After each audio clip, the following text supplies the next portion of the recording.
Some days start like any other. I turned on the app, drank my coffee, and hit the streets of Los Angeles. The sky was cloudy, and the traffic, the same as always. Nothing suggested that this ride would change my day, maybe my life. I accepted the call without much thought. It was a common name, nothing special.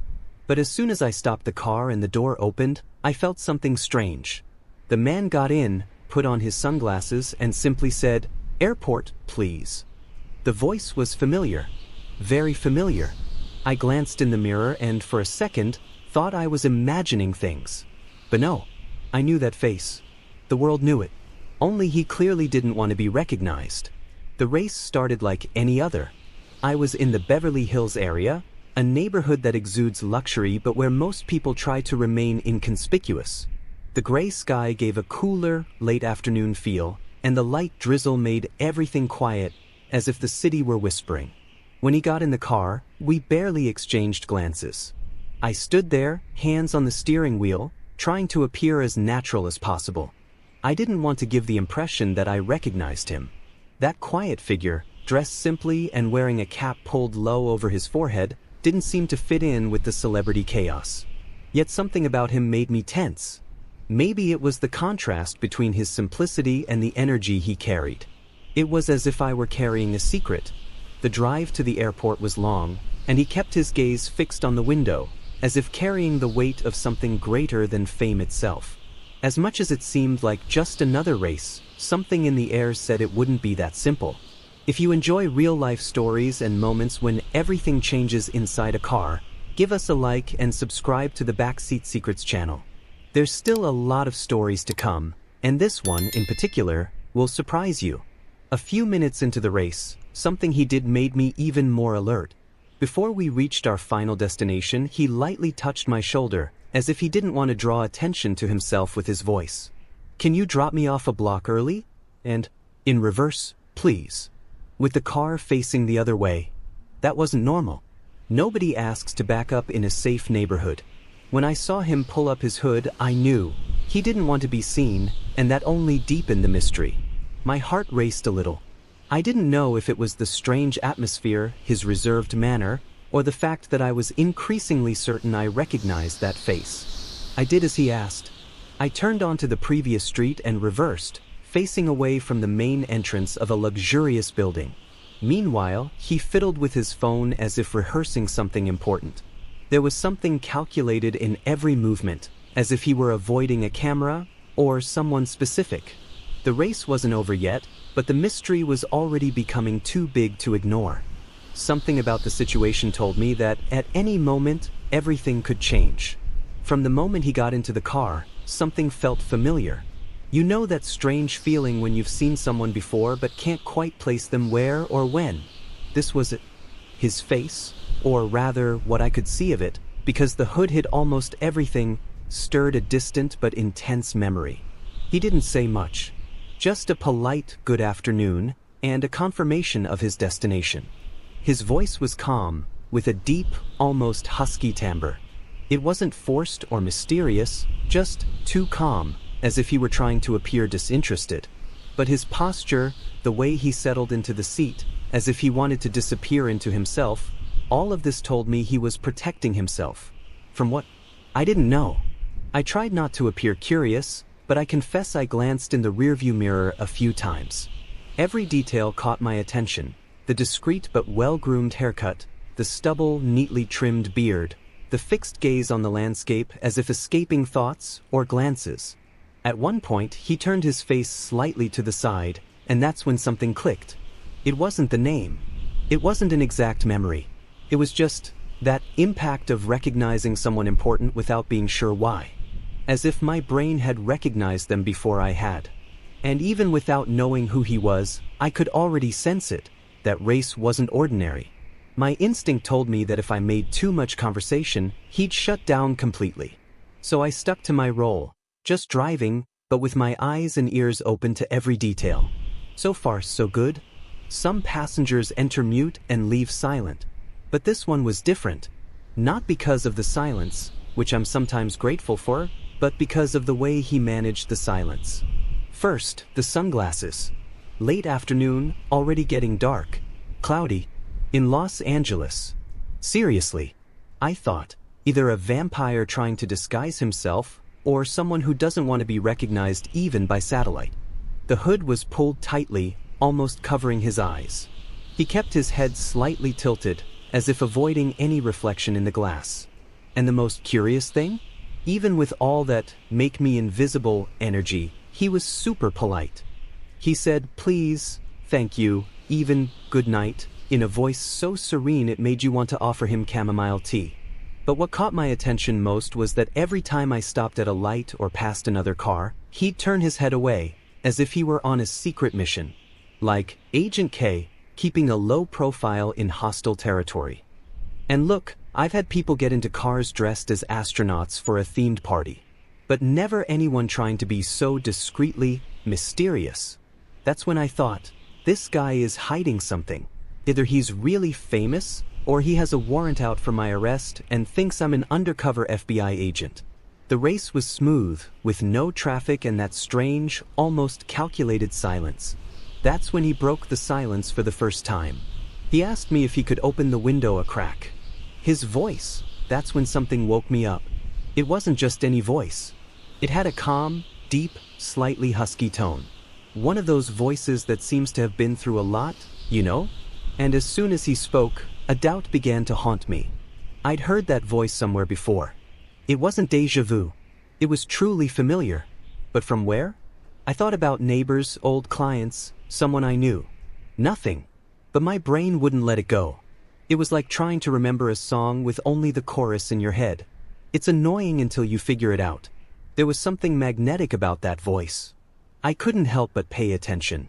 It was the kind of voice that holds an entire room in silence. And that only heightened the feeling that there was something there I hadn't yet fully grasped. I began to notice more. The restrained gestures, the way he spoke slowly, as if each word were measured. And, at the same time, the clear attempt to avoid recognition. There was something big behind that rush, and it all started with his voice. It was at that moment that doubt turned to suspicion. I didn't yet know who it was, but I knew this would be no ordinary race. After hearing that voice, I couldn't focus solely on driving anymore. Curiosity began to overwhelm me, and I knew I needed to confirm whether my suspicions were correct. I waited for the right moment, calmly, not wanting to seem intrusive. Then I brought up a light topic, the kind that wouldn't scare anyone. The weather's weird today, isn't it? It looks like it's going to rain, but it's not decided. He gave a short laugh and replied something like, yeah, typical here. That was it. But even with that quick reply, his voice hit hard again. I could tell he wasn't the type to want to talk. He was polite, attentive, even kind, but he kept himself safe. No questions, no personal information. He always answered with short sentences, without leaving room for a longer conversation. Even so, there was a restrained friendliness. He wasn't rude, he just seemed careful. Like someone weighing each word before speaking. Like someone accustomed to being recognized for every slip-up, even a simple good night. For a second, I considered asking directly. But I quickly dismissed it. It would seem forced and I might mess it up. It was better to let him take control. But the more he tried to be discreet, the more he drew attention. It was like trying to hide a star in the middle of the night. Something there shone, even in silence. And my desire to understand who was really there in the back seat only grew. I couldn't help it. At a red light, I turned my head slightly and said, in a light, almost joking tone, "Excuse me for asking, but you look familiar. Have I seen you around?" It was like triggering a silent alarm. His body stiffened for a second. His breathing became shallow. He took his time responding, as if he were calculating his next words with extreme care. "Really? It must be your imagination." The voice remained calm, but now with a defensive tone. It was no longer the same calm as before, it was cautious. After that, silence returned, but with a different weight. The temperature inside the car seemed to have dropped a few degrees. He adjusted his hood, as if trying to hide even more. He fiddled with his phone, looked out the window, but avoided meeting my eyes. And then came the detail that gave it all away. He bit his lower lip, a typical tick I'd seen before in interviews and award shows. It was automatic, involuntary, and in that moment, it was like a piece fitting into a puzzle. I didn't insist. I didn't want to spoil the mood or make him feel cornered. But inside, my mind was already racing. With every second, the certainty grew. I knew this guy. All that was left was for him to admit it. Trust me. After a few minutes of tense silence, he sighed. It was a long, deep sigh, the kind you hear when someone's about to cross a line. Without turning his face, still looking straight ahead, he said, "Promise you won't tell anyone?" The question came out of the blue, but it carried enormous weight. It wasn't a trivial request, it was almost a confession. I replied in the same tone. "Of course, you can trust me." He nodded slowly. He remained silent for a few more seconds, as if testing my answer, trying to gauge whether my voice truly held any confidence. Then he slowly took off his sunglasses, just for a moment, and stared at me in the rearview mirror. That look, it was impossible not to recognize. It sent a chill down my spine. He put his glasses back on and said quietly, "It's tiring, living trying to hide all the time." There was no need to say anything else. That sentence was almost a confession. I knew, he knew, and now there was something between us that broke down any distance between driver and passenger. I was no longer just driving someone to the airport. I was carrying a closely guarded truth. And in that moment, I knew he needed silence more than answers. We were silent for a few seconds after that. The car was moving forward, but it felt like time was frozen. I was driving almost on autopilot, trying to process what he'd just said, or rather, what he hadn't said, but left hanging, until he said, in an almost whispered tone, "I'm Keanu Reeves." It was as if the air had been knocked out of the car for a moment. My heart skipped a beat so hard I almost missed the next turn. I glanced quickly in the rearview mirror, and this time, he didn't look away. He held my gaze, steady and resigned. Keanu Reeves. At that moment, a million scenes came to mind. Movies, interviews, memes, and at the same time, all of that disappeared. Because there, in the backseat of my car, wasn't the Hollywood star. It was just a man tired of being seen as something he couldn't sustain all the time. I didn't know what to say. My first reaction was to respect the moment. I simply nodded and turned my eyes back to the road.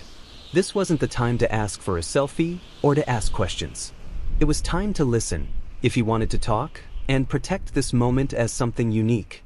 He took another deep breath, as if telling her who he was had lifted a weight. And well, I knew that name wouldn't just change the rest of the race. It would change my entire life. After revealing himself, he looked back out the window, as if he instantly regretted it. The silence that followed was different from the previous ones. It was no longer mysterious, it was vulnerable.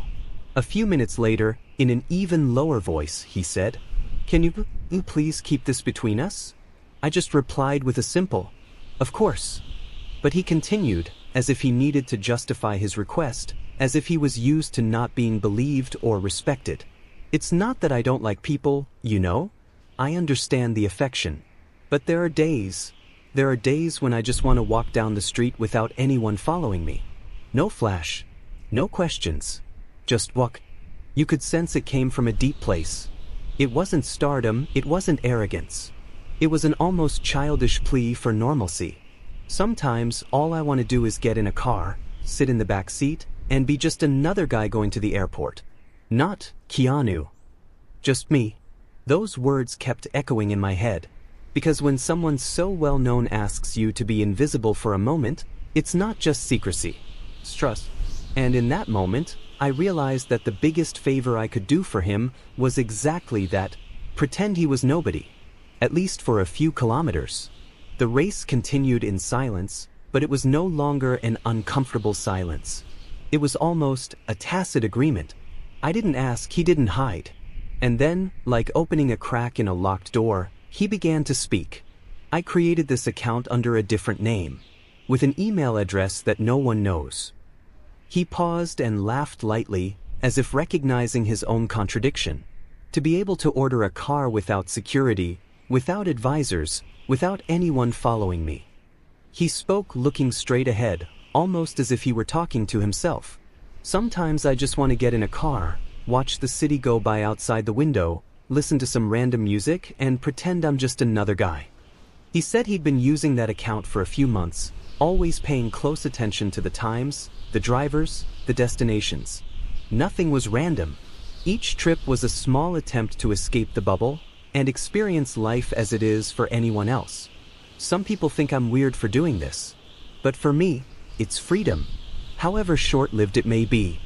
I just listened without interrupting, because deep down, I knew that race was one of those rare moments of respite for him, and that, unlikely as it was, that day, I was the passenger in his story, and he, the most anonymous of the famous. After a while of silence, with his eyes still turned outside, he said something that took me by surprise. Sometimes, I drive around myself, in the middle of the night, just to think. I frowned curiously.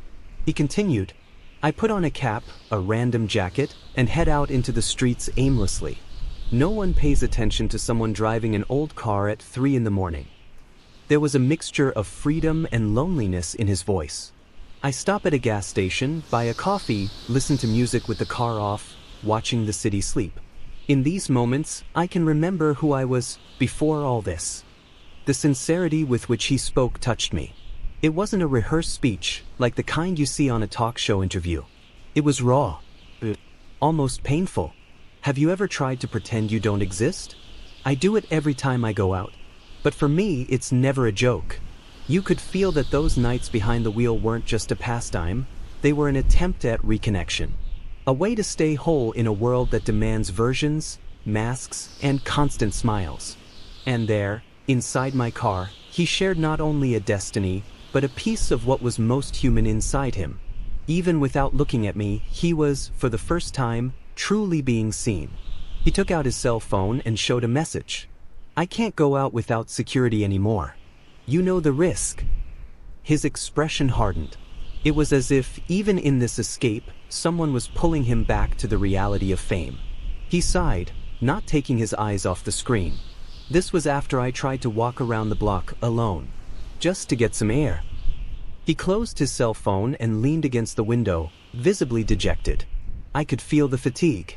Not physical, but emotional. The weight of not being able to simply go out, buy bread, or sit on a park bench. Of being constantly surrounded, watched, blocked by 1,000 watchful eyes. We grow up thinking that fame is freedom, but sometimes it's just a prison with invisible walls. At that moment, he didn't seem like a renowned actor. He seemed just a human being asking for some breathing room. A man who, even surrounded by fans, lived trapped in a world where every move was calculated. And that left a mark on me. It really did. The race was already halfway through, but it felt like we'd been together for hours. Not because of the time, but because of the intensity of what had been shared. And then came that strange silence, not uncomfortable, not tense. It was a silence of mutual respect. He looked out the window at the city as if he were seeing a memory. And I, beside me, was no longer just a ride-hailing driver. For a few minutes, we were just two people, two guys trying to understand each other in a world that demands so much and listens so little. In a low voice, he said, "You know what I miss most? Normal conversations. Without people treating me like I'm a wax statue or a walking celebrity. Just talking, like now." That got me. Because that's exactly what was happening. We were talking without agenda, without spotlight, without filter. And suddenly, that whole movie star image dissolved. I shared it too, talking about how driving at night made me think about life, about the people who've passed by my backseat, about the silences that sometimes say more than any conversation. He listened attentively, like someone hungry for humanity. And it was at that moment that I realized, the connection there wasn't between fan and idol. It was between two strangers who, by chance, needed exactly the same thing. Just being people. We were almost there. We had about 10 minutes to go to the airport when we stopped at a busy traffic light near a famous gallery. A black car pulled up next to us with 3 young men in the backseat. They were laughing loudly, the windows half rolled down, and some pop music playing in the background. It was quick, but tense. One of them looked at my passenger, frowned, and pointed discreetly.